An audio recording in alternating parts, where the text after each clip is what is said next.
Hello and welcome to the Untitled Gen X podcast.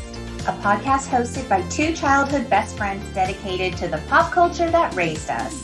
I'm Kate, a writer, a midwife, a current day pop culture know-nothing, but nobody puts baby in a corner when it comes to the pop culture of my youth. And I'm Lori, a writer and pop culture lover who's still not over how my so-called life left us hanging.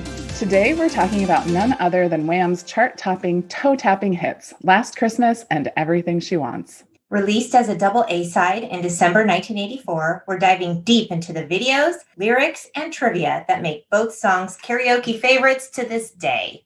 Hey, Kate. Hey, Lori. I'm actually really, really excited about this episode. Like, strangely excited about this episode. It's Wham! What is not to love? It's Wham!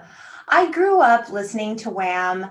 I was into it. They were great. And it was so fun. All of the things that we've revisited, like they're there, they're in our heads, they're in our backgrounds, but the details, you forget the details. And so to go back and revisit and remember just all of the fun parts of life in the 80s. And we hear the song every Christmas. And I'll admit, there have been years that I'm like, okay, enough. I've heard this song enough. They do like to play it a lot. They do. It was actually the highest selling UK single of all time not to reach number one. And over 2 million copies of this have been sold. I mean, it's epic. Right. And then, imagine how many more downloaded, since that's become a thing. Most definitely. And I don't know that I had actually ever seen the video, which is strange to me. So I had that same experience. I think that I saw it a time or two, and this is the only reason why, which is really lame. The scene where they're getting onto what's that called? The thing that carries them up the mountain. I'm going to call that a sky gondola. Yeah, or it's like a people mover. Right. A sky tram. tram. A tram. There we go. Okay. Yeah. So the scene where they're getting onto it, I think at that point in my life, I had never been on one of those. Okay. And so I was like, what are they doing? Where are they? And I remember being confused by that as a child. But beyond that, I really didn't remember the video much at all. But I'm sure. Oh, I take that back, because also when they're having the party, I do remember as a kid thinking, this is what it's like to be an adult. You have fancy Christmas parties and all of your friends come and you drink wine and you laugh a lot. Especially in the year 2020. Isn't this the thing we're doing now? Right. Yeah. But it was sort of, for this year, it was sort of nice to see people coming together and able to do that, without any restrictions. What's that like? It does the heart good. The video is actually I don't know. I was amused by it. I don't think it was intended to be amusing, and yet I was amused. It was amusing. There were so many things. The hair really felt like the center of the video, and I'm sure that was not the intention at the time. It was for me. But I have to say, even though we all sort of chuckle at 1980s hairstyles with good reason, they also, they were kind of fabulous just for what they were, right? There was just definitely. So there was a lot going on. Yeah, it was the awkwardness era. All of the feathering. Yes. In the video, we open on some snowy mountains and we see two Jeep-type vehicles arrive. George Michael emerges with exactly what you're talking about. Glorious, feathered, frosted. Oh, yes. Frosted and feathered mullet of sorts, yes? Yes. I wrote down that it looked very 80s soccer mom-esque. Didn't it? Sort of, but with a rugged appeal. George Michael is wearing this giant holiday smile, so almost like a caricature. Right. I'm so happy that it's Christmas time and I'm going to be with friends. Right. This is the part in the video where we smile. Really, really big. Yeah. And he's feverishly waving to his group of friends that are waiting for him. And they're waving back. Everybody's happy, big, big smiles. So happy. What's not to be happy about? They're are they in the Alps? Yes, they're in the Alps at a Swiss resort. Actually, this is interesting. So this song was released December 1984, and I believe that the video was recorded the month before. I did read it was very last minute, and Yes. friends and family were in the cast. Family and band members and Yeah. backup singers were the group of friends that were getting together as longtime friends for this Christmas holiday in the video. And it's really funny because there's not a lot to the video. Like, it's trying to tell a story, but it's actually very simple. And it's because they didn't have a lot of time to pull it together. Right. Because what I really wanted to see from the video, I wanted to see the very next day with the breakup. Like, that's what I was hoping for going into this video. And I was like, oh, that's not part of it. It's just implied. It was interesting. So we see George Michael put his arm around a blonde woman. She's wearing like giant white sunglasses, while this brunette woman with curly hair looks at him sort of forlorn. And you're thinking, what's wrong? I thought we're all friends here. I thought we were here for a good time. We get the impression, and we learn later it's true, that she's with the other guy from Wham. And yes, I Googled the other guy from, and what came up on Google? Wham. His name is Andrew Ridgeley, people. Poor Andrew Ridgeley. He has a name. Poor Andrew. Like, he literally. is known as the other guy from Wham. That other guy in Wham. Yeah, I know. Poor true. Andrew. Andrew, we love you and we appreciate your... We do. Contribution to Wham, damn it. Yeah. And he and George Michael George Michael died on Christmas Day in 2016. It was devastating. Of natural causes. I had to look that up because I couldn't recall. It's so strange. I mean, this is a segue, but like the fact that he died on Christmas Day, and this song is so synonymous with every single Christmas that we've ever had since 1984. Yeah. But George Michael and Andrew Ridgeley were childhood friends. He befriended George Michael when he was new to school and offered to be the kid to like show him around and stuff. See what rewards may await you if you befriend the new kid. I mean, you'll still be that other guy from Wham, but at least you'll be part of Wham. Which is really not a bad gig when you think about it. Right. He and George Michael had a mutual love of music, and they would bond over like Elton John and David Bowie. And 6 years later, after meeting at 12 years old, they decided to form Wham. There you go. So Andrew Ridgeley is with the brunette woman with curly hair. Yes, right. They are together. He is also rocking a feathered mullet, but very much so. Without the frosted tips. Without the frosted tips, and he has a little bit more like fringe in front. Like he wears a sensible bang. So we see all these people. There's like 20 of them, like, oh, friends getting together for the Christmas holiday. And that sounds really fun to have like a friend's Christmas. Right. So we see all these friends, and they're like carrying their duffel bags and skis through the snow, which looked really dreadful. And then we see this epic, ginormous cabin. And I'm like, oh, a cabin.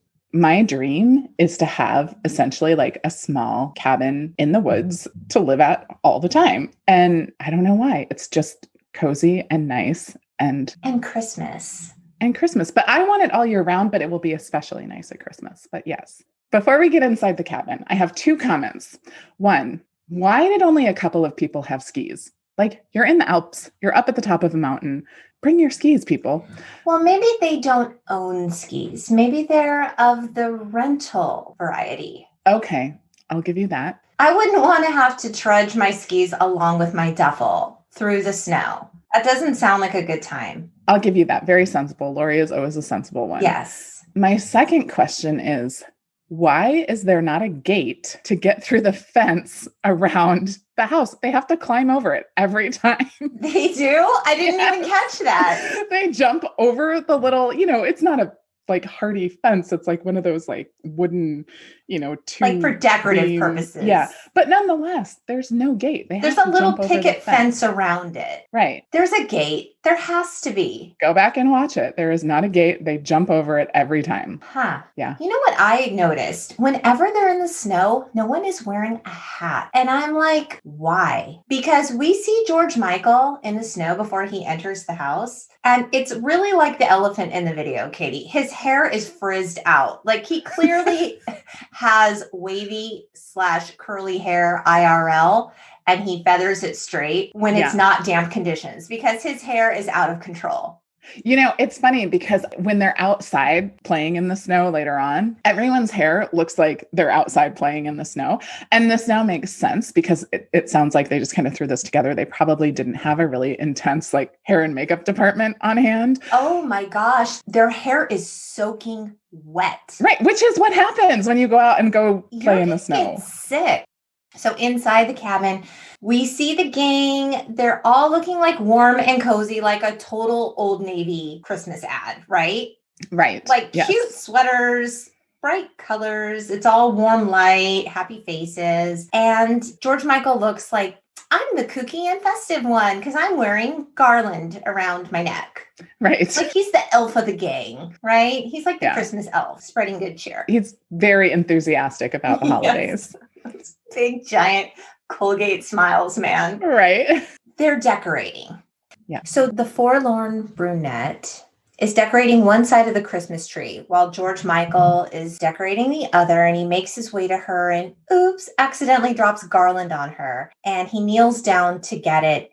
And here they are face to face, and they're locked in like this sort of knowing stare. And now we're like, oh, there's chemistry. There's something here between these two. Right. They have a moment.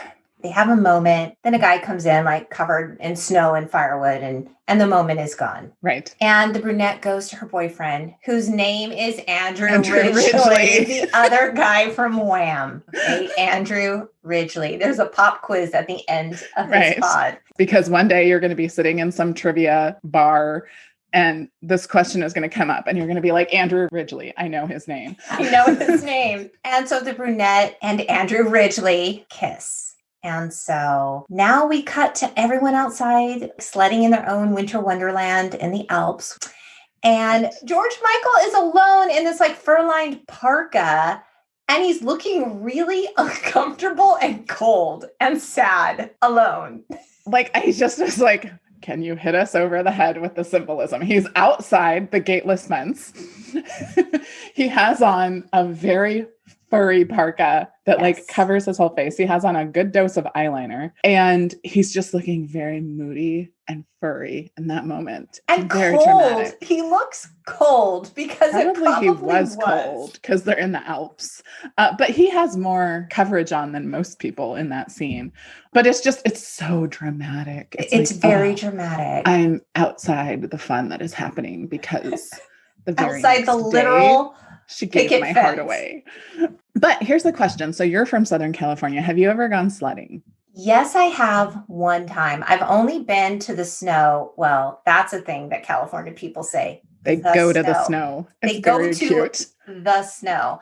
I have only gone to the snow twice in my life. Okay. So I'm not very familiar with snow, my Wisconsin friend. An embarrassing but true fact about me is that despite having lived in many places with snow, including Wisconsin, I've never gone sledding. It's really fun. This is what I hear. Yeah, it's really fun. A little bit scary and really fun. Yeah, I just somehow it like slipped through the cracks of all of the things that I have done. And you better do it soon because we're of the age where like you could break a hip, Katie. We all could break a hip right now. We're not that old. Like osteoporosis is knocking on our door. I do not have osteoporosis. I'm very confident in this fact. I have very dense bones. Have you had a bone density test? Do you take calcium daily? So in nursing school, when they taught us about the risk factors for osteoporosis, and then they taught us about things that are protective, being in a larger body gives you denser bones because it's a weight-bearing exercise. So I am not worried about osteoporosis. That's like one of the few health benefits. I am worried about osteoporosis. I don't want to have to take Boniva. I don't want to have to take the pill that Sally Field is promoting. So there's now a snowball fight. The brunette lady builds a snowman and her hair is soaked and she doesn't know how to pack clearly for this trip. And I was thinking maybe she's from Southern California. Maybe, right. Or, I mean, they're all probably British, right? So from... Yeah, I actually think she was a model. Brighton? What's the place in England that's kind of warm? Sure. That's what we'll call it. Like we know. Yeah, she is a model. And I feel like she also shows up in the video for Everything She Wants. Like, was Oh, she you also a think that was backup her? dancer? I don't know. They looked similar. Oh, I don't know. I didn't find any research on it. I just noticed when I was watching. So it's now nighttime, and all the friends are gathered around with this giant dinner table, and they're drinking and eating and laughing. And I miss that so much. And in real life, everyone was eating and drinking and laughing, and everyone was pretty drunk at this scene. Method actors. They were getting into the holiday spirit. But everybody was feeling a little warm and toasty, but George Michael was actually the one who was drinking the least. He was taking it really, really seriously. This video shoot between takes, like he would want to see the footage, and he was actually really insecure about how he looked in this video. And fun fact, this is the last time we see George Michael clean shaven. From here on out, he always has a beard or stubble. He was really insecure. Huh.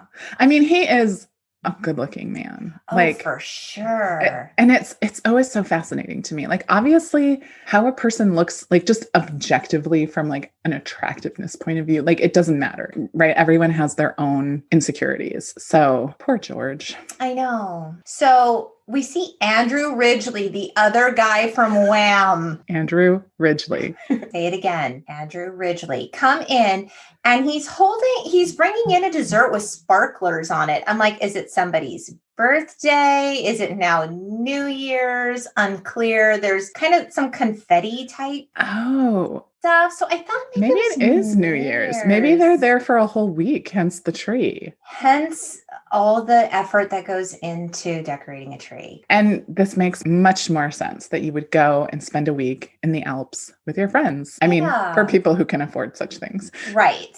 I'm sure there was a minimum stay required at that. Right. For the holidays, you're not just going to stay there for, and the realistic logistics of rental policies is totally considered in music videos of the 80s.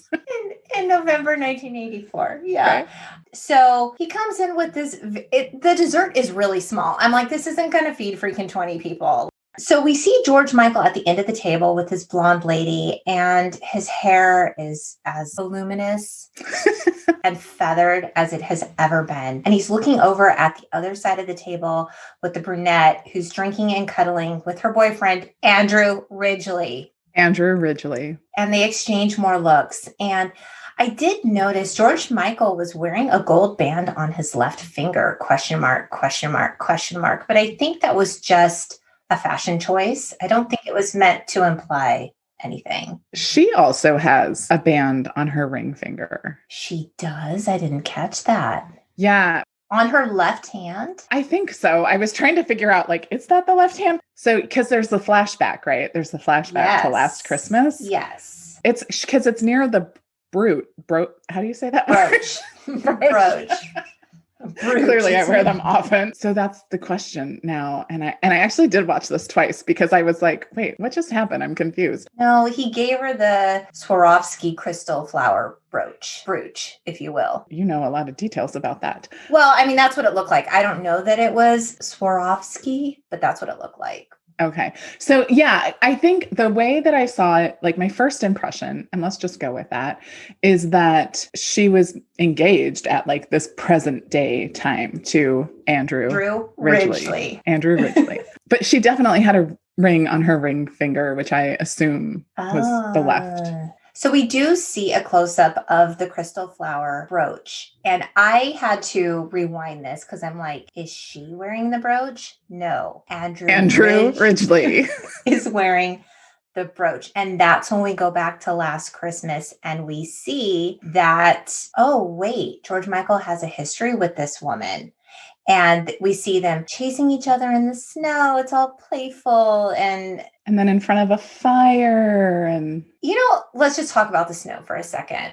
Do people really run around, like couples in love, run around in the snow and chase each other? Is this a thing? I mean, there's not any snow where I live, but I don't think that would be a thing that I would do. I feel like falling in the snow is disastrous and you would be cold and wet and it's just not worth it. So often when you live in a place where it's cold enough to snow, It's very, very cold for much of the winter and very unpleasant. So it has to sometimes get warm enough to snow. If it's very, very cold, it won't snow.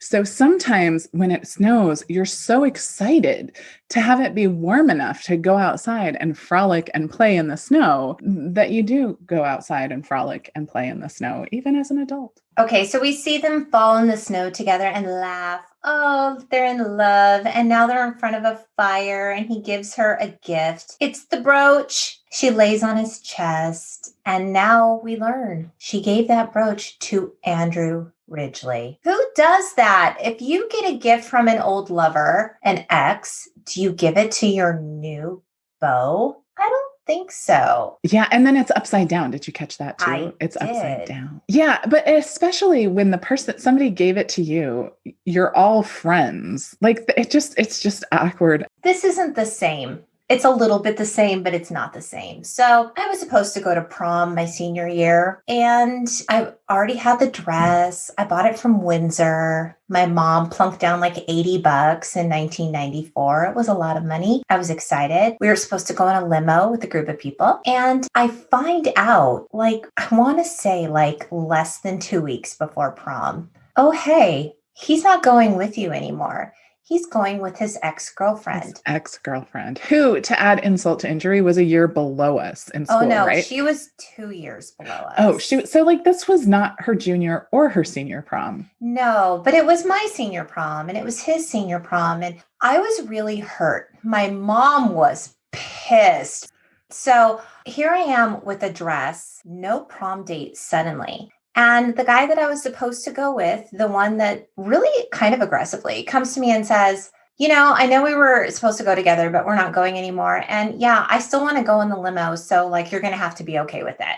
He was a charmer. It wasn't even like we had a conversation about it. He came to me and told me how it was going to be. And it hurt me because I was excited to go to prom and I was excited to go to prom with him. He did, after all, ask me. And then I had to scramble to find a date. I found one. He ended up getting grounded, couldn't go. Then I had to find another date. I was going through dates like Kleenex. It was awful. So then I ended up asking a friend and we went together and we went in that limo with the guy that I was supposed to go with and the new girl that he chose. And it was uncomfortable to share a 12-person limo with them. Right. And so, like, not the same as Andrew Ridgely and George Michael, but, like, I still had to be sort of like where this person has scorned you and now you have to be in social. Last prom, I gave you my heart. And the very next day, you gave it away to a girl that was 2 years younger. And I had to share a limo with you. Right. I mean, really, prom proposal, you gave him your heart. And by prom, he had given it away. Yeah. But it is weird to be in an environment, especially like really close quarters with a smaller type group of people with an ex. With a history. With their with their new partner. And you're like, wait, it's uncomfortable. Yeah, but it's like if you gave something to an ex and then they gave it to their new partner. Yeah, that's just weird. That's really like in your face move. It's rude. Right. Like, okay, here's a thought. Do you think that there's ever, I bet that this happens and people don't know it. Like, so a guy proposes to a girl. Right. He gives her an engagement ring. Things don't work out. She's classy and gives the ring back to him. Right. Now he has this engagement ring, which any like self-respecting person would just take and like get money for it instead of keeping the ring to give to the next girl you propose to. But you know that it happens. Like, you know, it happens. It probably does happen. Yeah. Back to the video. So the next day we see all the friends leaving the cabin and we see George Michael and the brunette have their arms around each other. And you're like, wait, what? But then we realize that was actually last Christmas. Because it pans to them again and he's alone and she's with Andrew Ridgely. Andrew Ridgely. Andrew Ridgely. We gotcha, Andrew. Okay, I didn't get that. Like, I was like, oh, are they just trying to show that like everything is like hunky-dory and like they're pals? No. Even though they're not together. No, it was the Christmas before. It was the Christmas past, the ghost of relationships past. I don't want to judge the creators of this video. They didn't have a lot of time, Katie. But I just feel like there was a lot of subtlety that is too high an expectation of a video. complicated. Like I did have to watch it twice to figure out what was going on. And I was paying attention the first time. The weirdest thing is it ends on this really anticlimactic note. So they all leave the cabin and they arrive back to like the Sky Tram. And then the video ends with like a credit that just says, Merry Christmas and thank you. And I'm like, okay, you're welcome. Merry Christmas to you. How odd. And thank you. and you're so welcome. Thank you, Andrew Ridgely. Thank you, Andrew Ridgely. The video is a fun watch because it's like kind of hokey and it does look like it's put together kind of in a scramble. Yeah. It kind of looks like somebody's like home video or something, which it kind of was. But but it also was. Like, I think that there was like part of me at that age who like really thought that that's what being grown up would be like, that I would be like sophisticated, like the girl in red with the brunette triangle haircut. And that I would just like drink wine with my friends all the time and that's what life would be like. And I am just here to tell you that I can probably count on one hand the number of evenings I've had like that. You know, those are special evenings when you're able to actually get everyone together because it's super rare, especially the older people get and then they have kids and it's like you're busy with travel baseball and you don't have a life anymore. So right. And I mean, I certainly have had like good fun gatherings with friends, but like it's just never that fancy, you know, right. Like it was a nice way to kick off the holiday season. I agree. And what's really cool about this song, though, is that it was recorded without a band or producer. So George Michael actually ended up producing this song. He obviously contributed the vocals to it, and he played every single instrument on this track. Now, keep in mind, George Michael was not a musician, okay? Did he not play guitar? Did that come later? Because like in Faith, Perhaps. Remember? Like in Faith, it's like all him playing guitar. Yeah, that's true, huh? Yeah. It was interesting because he recorded this song in a studio with just like a drum machine. And he painstakingly played the keyboards with like 2 fingers to do this. And it took forever. He was just there with the recording engineer. Why though? Because at this point they were successful enough, right? That it wasn't like a money issue. Was it just a weird, like, I just want to, I want to do everything on this song? Because that just really seems... No. Yeah. It's interesting though. And then he ended up contributing all the royalties from this song to Ethiopian famine relief. And he was also involved the same year with Band-Aid and Band-Aid. Yeah. Do They Know It's Christmas? So he was part of that in 1984 and he was part of this. And so he has contributed all the royalties. Wow. Well, that's very cool. Awesome? Yeah, that's very cool. It is. And Barry Manilow thought the song sounded too similar to his 1978 hit, Can't Smile Without You. He took Wham to court and the case was thrown out. I don't think that those 2 songs sound alike at all. I don't either. It's interesting because the song, if you actually take the time to listen to it, the background music is actually incredibly simple. It is relying very heavily on the vocals to carry the song. And it does. It works. But like if you listen to the backing track, it's very, very simple. There's not a lot involved. Because a non-musician was playing it. Right. That's exactly right. So. And the song was actually written in George Michael's childhood bedroom. He and Andrew Ridgely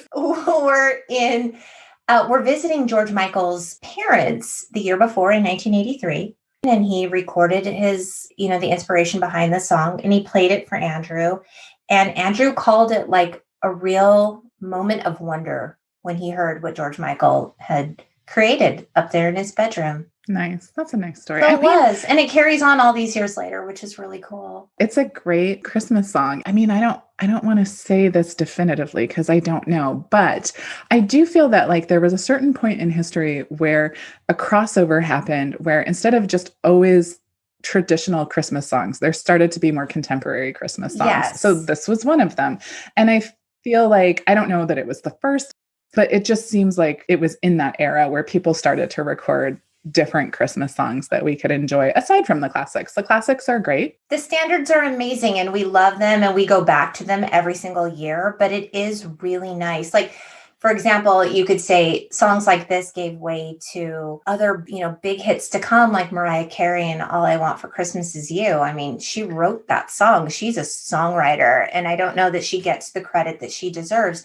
Just like George Michael, incredible vocalist, talent to spare, but he was also an incredible songwriter. Yeah. I mean, did you end up seeing Last Christmas, the film? No, I didn't even realize this was a thing until I read the show notes. It was cute. I mean, it wasn't the best Christmas movie I ever saw. It's a holiday But it's rom-com. Emma Thompson's in it? Is No, it's actually Emilia Clarke from Game of Thrones. Oh, is Emma Thompson involved in it somehow? I thought I read that. Oh, I'm sorry. Emma Thompson. Yes. Okay, she's involved. I'm sorry. Okay, because I love her. Okay, so George Michael was actually involved in that film before he died. He greenlit the movie on the condition that Emma Thompson would write it. She ended up co-writing it, and she did end up starring in it. When you said Emma Thompson, I was thinking the girl who plays the girl from Harry Potter. What's her name? Hermione. What's her real name? What's her real name? That was who I was thinking. I know exactly who you're talking about. And I quite like her. I'm so sorry. One day we'll do an episode about you and we'll say your name as much as we say Andrew Ridgely. Yeah. So he had been involved in the film, and the film was cute. It was heartwarming. I love Henry Golding. I think he is such an attractive man. Oh, I crush hard on him. Yeah, I feel like that's going to have to just be in my holiday movie rotation. Yes, I recommend it. What's cute about that movie, though, is there is so much George Michael music throughout the entire film. And so that's what made it enjoyable. It is so sad that he's no longer with us. He passed away when he was only 53. No, he was so young. And, I don't think we talk about Elton John enough personally in the world, in life, but I'm just going to bring it up. In Lori's world, you can never talk about Elton John enough. I am a super fan. His duet with George Michael for Don't Let the Sun Go Down on Me is the most incredible duet. It was, I believe, recorded in 91. You can YouTube it. You can download it. I highly recommend you do both. But that is recorded live, and it is one of the best live recordings of a song, at least in my mind, like ever. So this was released as a double A-side with Everything She Wants. And this was actually recorded without a band or producer. So George Michael wrote Everything She Wants, and he said that it's the only song I've written that successfully came from a backing track first.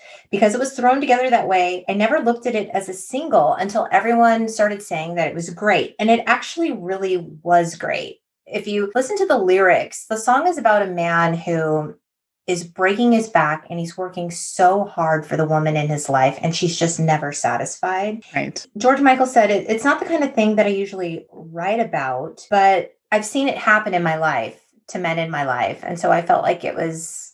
I've seen it happen to men in my life. So, have you? Yeah, I think it's a thing. And I have to say, as someone who is single, it frustrates me when I see men in these relationships, especially like men that I've dated.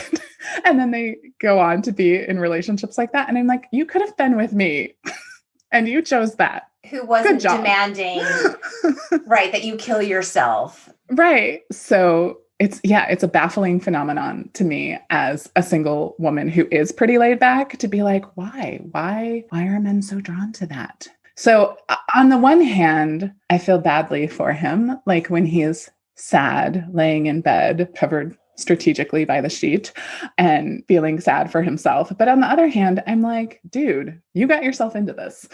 So, I would agree with you, except when we listen to the lyrics, at some point, he says, so now you tell me that you're having my baby. I'll tell you that I'm happy if you want me to. Ouch, that is a rough line, right? So now he feels like I really can't leave. You're pregnant with my child. I want to be involved in my child's life. But he says, one step further and my back will break. If my best isn't good enough, then how can it be good enough for two? I think because it was a departure from what the pop that Wham was, famous for serving. I think that this is why George Michael said this was his favorite Wham song, because it is a deeper subject matter. And I think that it's something that men who've been in this position can really relate to. Yeah. The video for it is so interesting, though, because I feel like most of the video is in the background, the performance of the song at a concert. Yes. But then in front of that, like overlaid on top of that, George Michael singing very intensely into the camera, to the point that I like wrote down, like, the movie with, everyone's name is escaping me today, but the Blue Steel, where there's, the guy who's the model. You know who I'm talking Stiller. Ben Stiller. I'm like, it's not Ben Affleck. No, two very different Bens. A tale of two Bens. So Ben Stiller and Blue Steel. And I was like, oh, I kind of feel like George Michael's got like the Blue Steel look going on there. But like super intense. But then they'll pop up Andrew Ridgeley. And he's doing like the background vocals. Right. And he's like not intense at all. Like he's very breezy. Like, we have to talk about this video because, like you said, the video itself is a giant paradox. It's juxtaposing between concert footage of them very peppy, riling up a crowd, and then this very serious subject matter. So the video opens with like roadies prepping the stage for a concert. And then we see like paper money is flying down. Paper money that is not US dollars. So not US dollars. And we see a female hand reach up and she's wearing a wedding ring. All we see is her hand and she's grabbing the money. And then it like keeps panning back and forth between that concert footage. Now, George Michael and Andrew Ridgeley are walking on stage for their concert performance. They're so happy. They're so excited, like trying to get the crowd going. And then there's audio of the crowd cheering sort of overlaid on top of the track to the vocals, which is really distracting and kind of annoying. Like, as a viewer, I'm like, these two things, one of these is not like the other. They don't really go together. Right. It was weird that they would fill the video with concert footage that doesn't actually really relate in any way. The other thing that really doesn't relate is when they're like doing jumps and flips in the air. Yeah. So at some point in the song, like Andrew Ridgeley jumps up and does this like incredible somersault move. And the background vocalists are looking at him like, what? What does jumping in the air and doing flips have to do with anything? I don't know. And I mean, I got the impression that like they wanted it to look like it was happening at the concert when like clearly it couldn't have. Right. Like clearly he either was using a trampoline or he had like wires on him to make him fly. Well, it looked like he was getting catapulted out of a cannon. Right. Like it was very, very strange. And part of me was like, okay, if we want to be like metaphorical about all of this, let's say that's what we were going for in this moment. I almost understand, like, I'm doing backflips for this woman. I'm doing everything. Like, I'm bending over backwards, but he wasn't. He was doing forward tumbling. Yeah, I was going to say, it'd be one thing if he was doing backflips like across the stage, then I'd be like, okay, I could buy that. But like, this was just like, I'm shooting through the air. Yeah, it was weird. It was like a real Evel Knievel situation. And I'm like, what is happening? Yeah. Because when we pan to George Michael singing and he's very serious, he's like alone in the dark with the spotlight shining on him. And he's reaching his hand into the air to like grab something invisible that cannot be attained. Like, I'm working so hard for you. I'm trying to grab this thing. Oh, see, I just assumed it was like the contrast of like her grabbing the money and him being like, and there's nothing there. There's nothing there. And so when George Michael's singing into the camera, like, he is serving us some really aggressive eye contact, like meant to be a warning about like the pitfalls of material women. And Katie, he's trying to teach us something here. I think when you take the like moody, furry hood scene from the last video and then like this like really intense, like he likes to do something that my acting teacher used to call beautiful actor moments. Okay. And she was like, don't have too many beautiful actor moments. They're not as fun for the audience as they are for you. And I feel like he's just very like, this is me looking my best. Like, this is me being very dramatic and having a beautiful actor moment right now. Right. Can you see it? And I just feel like there was a lot of that in this video. And I don't know, like, I'm a fan of subtlety. You were talking about him shirtless in bed with the sheet draped over him. And he's looking like really pensive and sort of solemn. And then we see that same female hand with the diamond ring draping over his shoulder. And it's a really it's supposed to be a beauty shot. Right. Instead of writing shirtless George Michael on my notes, I wrote a shitless George Michael. See, I wrote Poor George, sad and sexy. Added sexy moment. Like, I'm so sad, but I'm also irresistibly sexy. And then following that scene is when Andrew Ridgeley shoots out of a cannon. So it doesn't really make sense. It's just so weird. And you're right, because it keeps panning to Andrew Ridgeley singing the Andrew Ridgeley chorus. And he looks like he's just bebopping around. Right, like he's happy. Like, I'm just happy to be here. He's like, I'm the other guy from Wham. Do. He's just happy to be there. He's just happy to be there. He clearly is happy with the girl from the last video, and he doesn't have these worries. I guess so. It's so funny. And this video ends with George Michael, with his hand open to the sky, that same thing. And then like a cheering crowd. And this time there is no end title card thanking me for watching. So, there you go. Yeah. I mean, it was fun to watch. It's a good song. Oh, it's definitely a bop. Like it was stuck in my head. I remember really enjoying this song as a child. I didn't know what it meant. But I really enjoyed it, even though the subject matter was really heavy. And Wham did end up breaking up not too long after this. I was trying to find the reason why they broke up, a definitive reason. And George Michael just simply said, we always said there would be no Wham past the point where we were not enjoying it. And for him as an artist, it became restrictive. He was ready to do other things musically. And he said the directions I wanted to go had nothing to do with the original concept of the group. So they gave their final performance at Wembley Stadium on June 28th, 1986. So not too long after this. And, Andrew Ridgeley did put out a book, and I didn't actually Was it called I Was the Other Guy from Wham? Because you know what? The publisher should have done that. The other guy from Wham. I mean, Andrew, we love you. We got to laugh about it. But he talks, a lot about his relationship with George Michael and their history. And it sounds from the excerpts that I read that it really was a great time in his life. And I think he was honestly just happy to be there. Yeah, he seems like a really good guy. I mean, it's not surprising in a sense that they sort of parted ways at some point, because George Michael did have that really intense kind of energy of and Andrew Ridgeley just seemed like he was like, this is fun and I'm having a good time and this is great.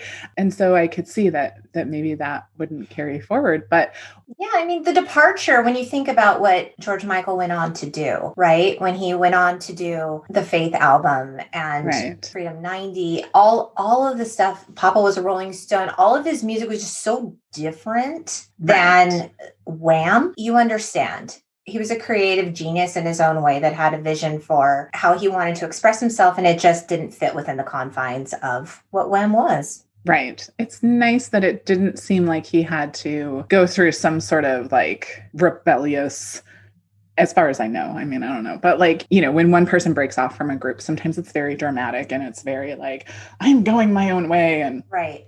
And it seems like that it was just an appreciation of this was what it was, and now I'm moving on. And Wham was fun. And I don't know that there was a lot of pretense with it. I think we just took it for what it was and had a good time with it. This song, perhaps aside, I don't really know much about their catalog other than Wake Me Up Before You Go Go. I don't know that they went on to tackle difficult subject matter, but if you're interested in sort of maybe a part 2 to Everything She Wants, George Michael said that on the album 25, that was a follow-up. There's a song called Understand, and apparently this is part 2 of what happens to this couple. I love it. Love it when people do this. John Mayer does this famously.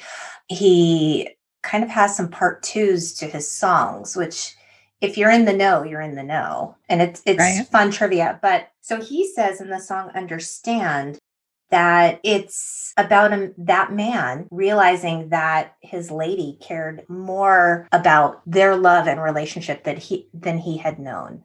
So there's some redemption there.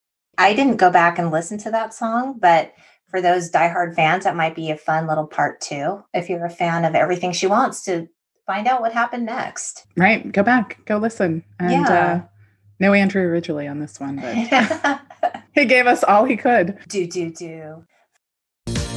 Thanks so much for joining us. If you can't wait to hear more, please subscribe so you never miss an episode. And because we're newbies in this space, if you'd leave us a rating and review wherever you listen, it would mean everything. You can find us on social media on Instagram and Facebook at the Untitled Gen X Podcast. We hope you keep in touch, beautiful people. Bye. Bye.